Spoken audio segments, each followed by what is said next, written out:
Hey guys, welcome back to my channel. I have a returning guest here, my mother. How are you? I'm feeling good. I'll put a link to the other video that we made together.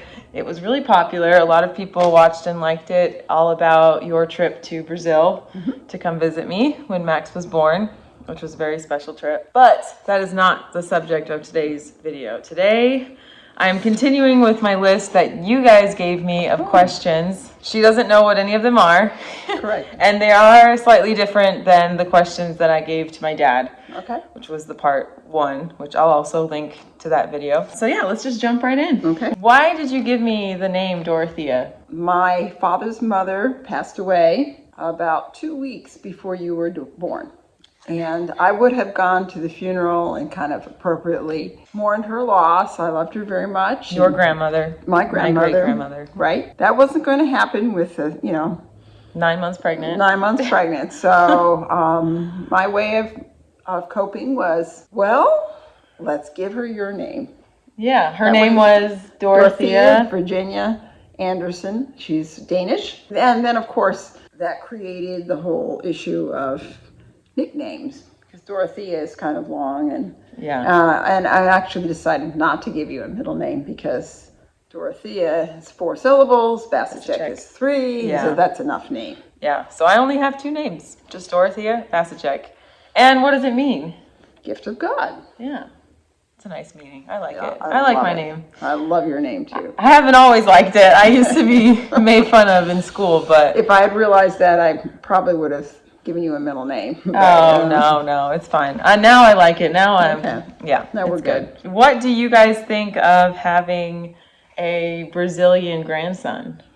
Well, I love Brazil. So Yeah. I think it's really nice. He has dual I would also want him to be an American citizen. Right. And that was obviously going to happen. So no worries. Technically, he has the 3 citizenships. That's true. Well, I've done the paperwork for him on the Brazil and the American side. So whenever he desires, if he desires to get Colombian citizenship, then he can also get that. Ooh, this is a good one. What was your reaction when you found out that I was pregnant? Well, there's no such thing as a bad child.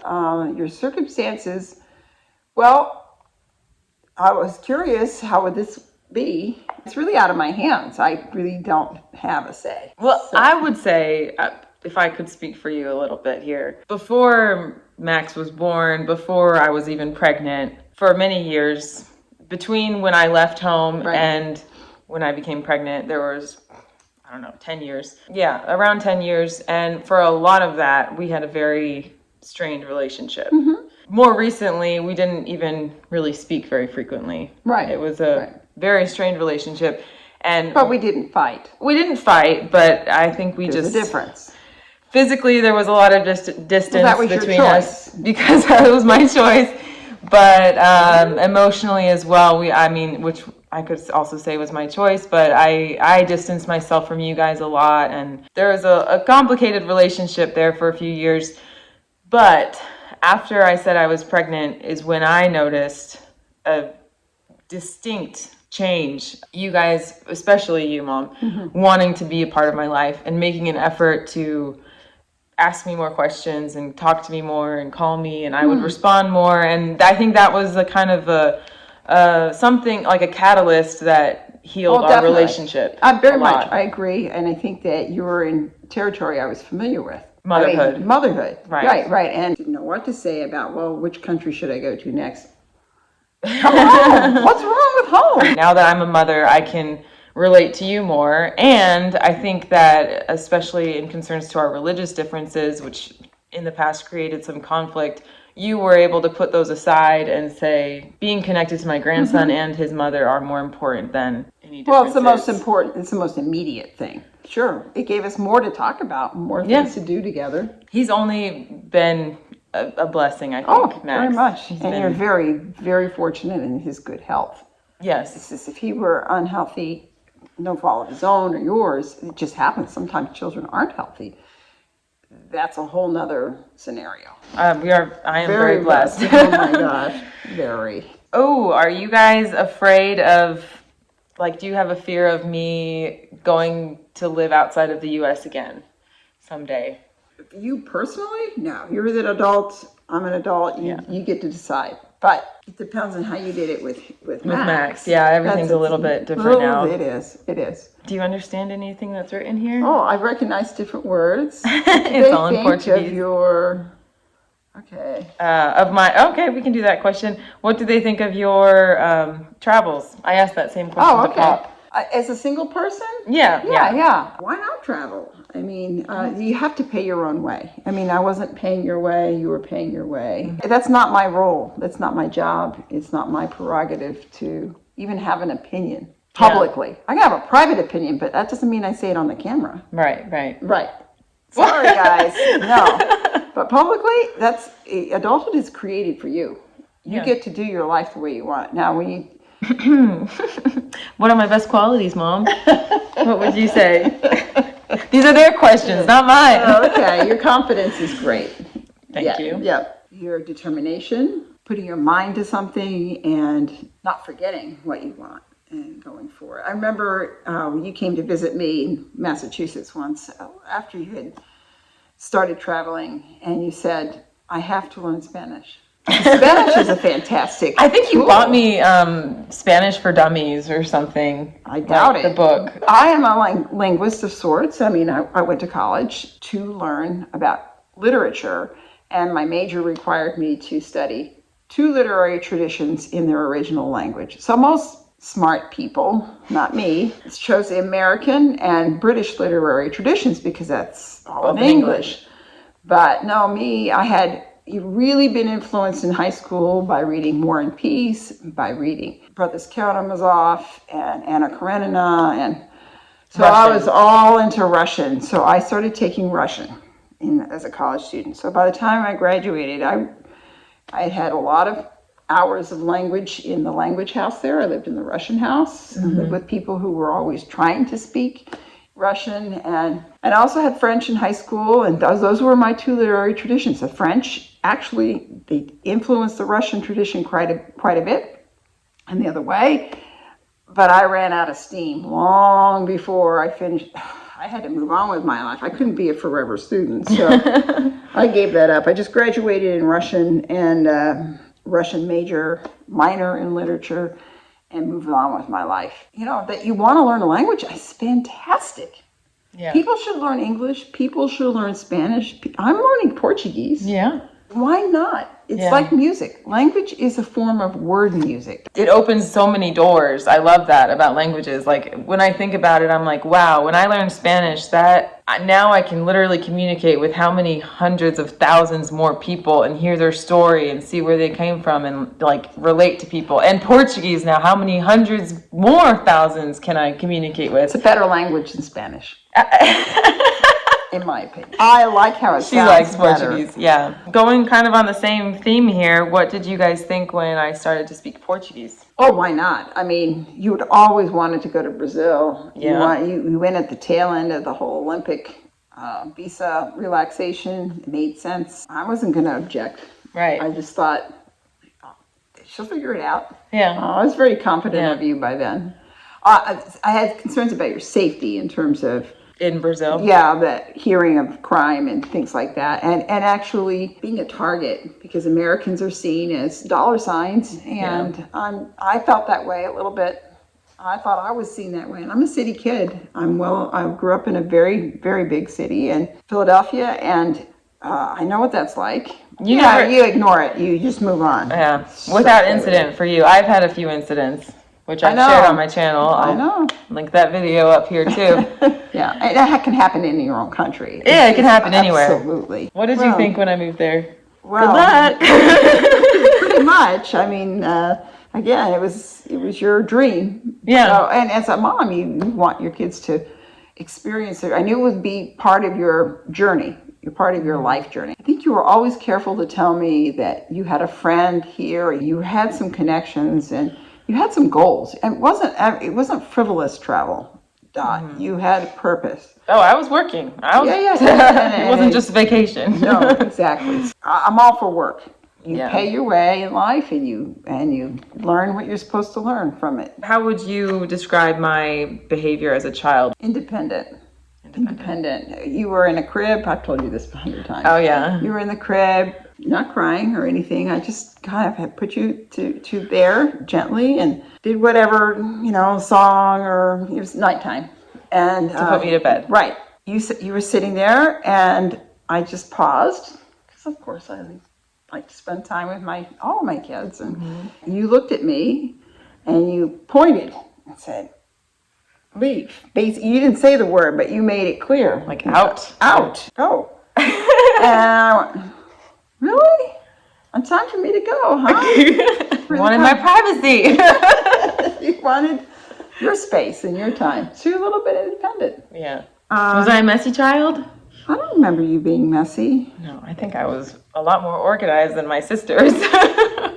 Well, not to say that I always kept a clean room, because I'm sure I didn't, but I just remember distinctly looking for a particular shirt or piece of clothing that I knew where I'd left it, and not being able to find it because one of my sisters. Oh, okay. That's the eternal gripe. Yes. I will say, you did not like to brush your hair.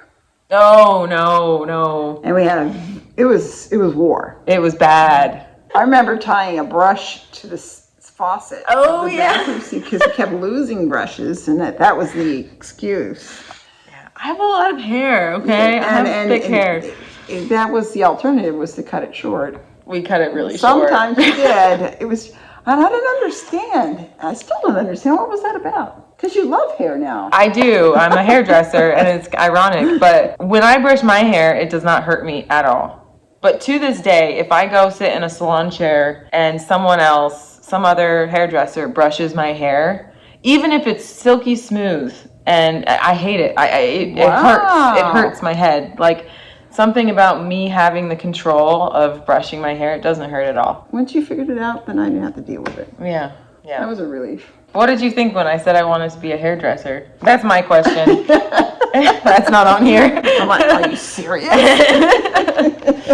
That's what you thought? Well, yes, but the reality is, I knew as an adult that anything you want to be involves work and being honest. Green light. You don't have to be an academic. You don't have to be a businessman. You have to be, and you get to decide how to do that. So go for it. I remember I had peers who said to me, "You want your daughter to be a hairdresser?" I said, "Why not? She wants to be it. She's going to pay her way and have skills and contribute." "Oh, but you sent her to a really important prep school for college." And I said, "Yeah, well, sometimes it works out and sometimes it doesn't. You got to listen to your kid.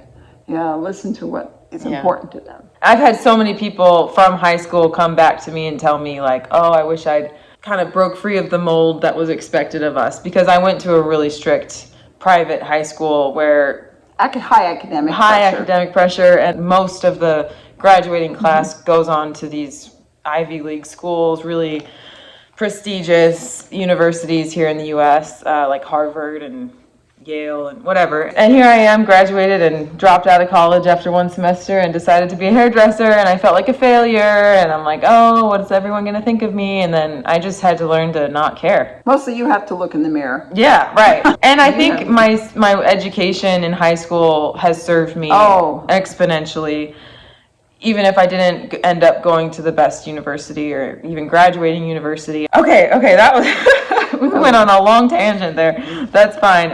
Let's do one last question. Okay, right here. What piece of advice would you give me from 10 years ago for today? Like what, when you were 20? Yeah, 10 years ago, I was 20. Well, don't marry that guy. Yeah. Besides that. Set goals. Believe in yourself. Help the next person along. You got to where you are because they've helped you along. So turn around, look back, and help somebody else coming along. Well, thank you, Mom. Thanks for agreeing to do this. Yeah. I'm sure everyone everyone loves you. You've gotten such a good response. And Pop, everyone's like, wow, your parents are so nice. Most of the time. Well, you didn't have to grow up with them. You got yours coming. I know. Growing up. I'm just kidding. Yeah, karma. And if you wanted, you could have another one. Oh, are you on that team? Are you cheering for that? Well, I can say you have a good partner. Yeah, Ben is approved. I wouldn't by the say family. that about the other two guys, but yeah. Not planning, nothing. Right. Don't get too excited, but yeah, who knows? The reason I like having a family is now that I am in my 60s, and I could see this when I was in my 20s, that I would be 60, I would be 80, if God willing, I would be 80 years old, and I would want someone connected to me to care about me. So when you're 60 and you're 80, I want someone there for you because I won't be. Yeah. Oh, don't even say that. I don't even want to think about it. Well, that's how it is. Yeah. Sorry. Yeah. The circle of life. I miss my mom, and yeah, that's just I could see that kind of coming. Oh, it could make me cry. Sorry. Ben, let's go make babies. I'm just kidding. All right. Thanks for joining me. Okay. Give me a like, give us a like if you like this video, and subscribe if you haven't already. Follow me on Instagram, same name as my channel. I should do that, shouldn't I? You should follow me. You're not subscribed? I'm not high tech. It's okay. I send you all the links to the videos that go. I think you would like. So, oh, really quick. I did show on my Instagram stories that you were making some rugs, and people wanted to know more about that. So, well, it's kind of an Amish method revived by some retired school teachers that I saw at a fiber convention and put away for 15 years. And with COVID, you have to do something to keep your sanity. So you've been weaving. Yeah, But you crochet, you knit, you do all sorts of stuff. COVID is good for projects. Yeah. But well, maybe we'll make another video about that. Maybe that's a whole nother story. That's a whole other subject. But people were really impressed by thank you. your rug making. So we'll see you guys next time. Thanks for watching. Ciao, ciao. Beijos. Can you say beijos? Beijos. Bye-bye.